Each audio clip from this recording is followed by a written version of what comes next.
Per il gruppo Europa della Libertà e della Democrazia Diretta, la parola all'onorevole Farage. Group. The floor goes to Mr. Farage. Good morning. Thank you, Mr. Chairman.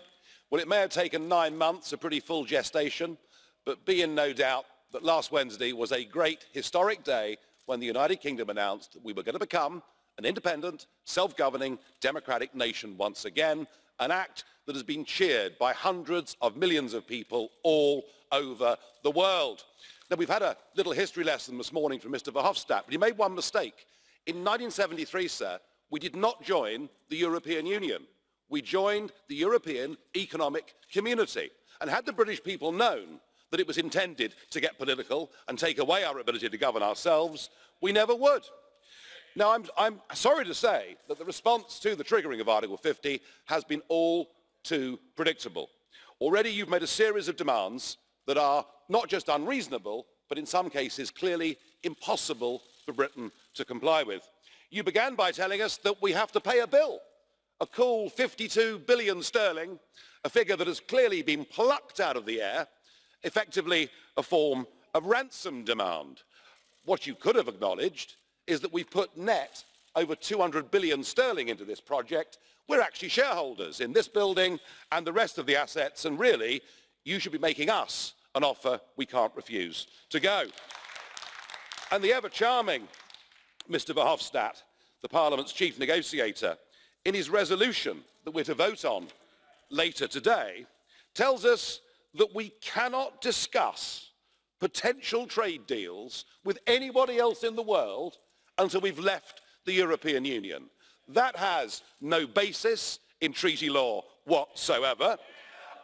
And it's rather like saying you can't guarantee yourself a dwelling for when you leave prison, and I trust the British government will completely ignore you.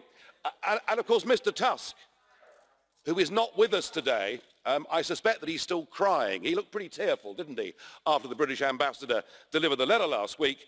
He tells us in his memorandum that any future trade deal must ensure that the United Kingdom is not allowed to have a competitive advantage. This is all impossible, and you add to that the hypocrisy of, on the one hand, saying the EU will negotiate as one, and clause 22 of the Tusk document saying that actually Gibraltar, that the Spanish can have a total veto over the whole trade deal if they're not happy with the sovereignty of Gibraltar. We believe in national self-determination. Your aim and ambition is to destroy nation-state democracy. Gibraltar is clearly a deal-breaker on current terms. You have shown yourselves with these demands to be vindictive, to be nasty. All I can say is thank goodness we're leaving. You're behaving like the mafia. You think we're a hostage. We're not. We're free to go. We're free to go. And 85, and now I know, I do understand. Onorevole Farage. I do understand. Onorevole this Farage. Onorevole Sorry, Mr. Farage. Farage. Io sto garantendo Listen, a lei la possibilità di parlare di tutto quello che vuole, però quando si parla di mafia, lei dice che un Parlamento si comporta come la mafia, questo per quanto mi riguarda è inaccettabile. As far as I'm concerned, that's unacceptable. If you're not, no, I do understand. I do understand, sir, Mr. President, I do understand national sensitivities. I'll change it to gangsters. All right? And that is how we're being treated. We're being given a ransom note. But what must be very difficult for all of you to get into your minds is there is a bigger world out there than the European Union. 85% of the global economy is outside the European Union. And if you wish to have no deal, if you wish to force us to walk away from the table, it is not us that'll be hurt. Do you know, we don't have to buy German motor cars. We don't have to drink French wine. We don't have to eat Belgian chocolate. There are a lot of other people that will give that to us. A return to tariffs